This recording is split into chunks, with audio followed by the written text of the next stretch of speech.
The sun hung low in the sky, casting a golden glow over the Grand Line, where the 1,000 sunny sailed steadily through the endless sea. The gentle waves lapped against the ship's hull, a rhythm that soothed most of the crew. But for Roronoa Zoro, it was just another day to push his limits. Zoro stood alone on the ship's deck, his body covered in sweat from hours of intense training. His swords, Wado Ikemonji, Sandai Katetsu, and Shusui, lay across his shoulders, the weight of the blades a comfort to him. The scar on his chest, a reminder of past battles, pulsed as if it had its own heartbeat. Luffy was in the crow's nest, shouting about a giant fish he'd seen in the distance, while the others prepared for a hearty dinner. But Zoro's mind was elsewhere, focused solely on the path ahead. He wasn't like his carefree captain. He couldn't afford to be. Zoro's dream, his unshakable vow to become the world's greatest swordsman, was a promise he made to Kuna, a promise that never left his heart.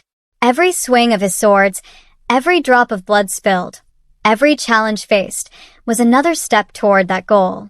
The memory of her death, her face, and her words haunted him like a ghost that would never fade. If you enjoyed this video, don't forget to subscribe to the channel for more great content. Hit the notification bell so you never miss an update. Let me know your thoughts in the comments below, and feel free to share this video with your friends.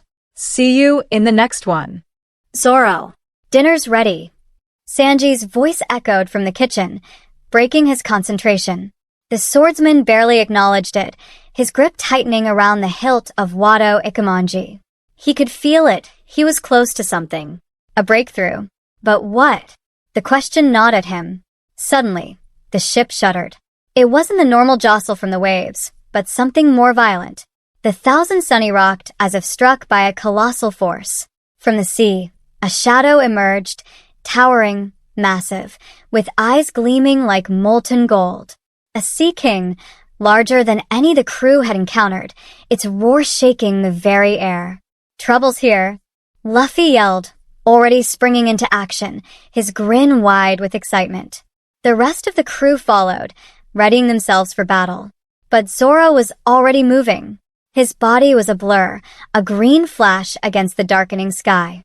With a swift leap, he was airborne, all 3 swords drawn, gleaming in the light of the setting sun. The Sea King roared again, its maw wide as it lunged at the ship, but Zoro's eyes remained cold and focused. 3-sword style, Santori, he muttered under his breath, as the wind whipped past his face. The world around him slowed. His heart calmed, his senses sharpened. He could feel the flow of the creature's energy, its raw power, but it didn't frighten him. It fueled him. The Sea King's jaws came crashing down, but Zoro was already there, his sword slicing through the air with deadly precision. Onigiri. A flash of steel. The sound of blades cutting through flesh. The Sea King let out one final roar before its massive body split into 3 clean parts, collapsing into the ocean with a tremendous splash. The waves crashed against the ship, but Zoro landed gracefully on deck, his sword still drawn. The crew stared, awestruck, as the sea calmed, the only evidence of the battle being the floating carcass of the Sea King. Luffy, of course, was the first to break the silence, laughing loudly. "Zoro, that was awesome." Zoro sheathed his swords without a word, his face as stoic as ever. But inside, something stirred. It wasn't pride nor satisfaction. It was a quiet realization. The path of the sword was endless. Every battle, every victory, was just another step on the journey. He could feel it now, clearer than ever. The weight of his promise, the ghosts of his past, and the future that lay ahead.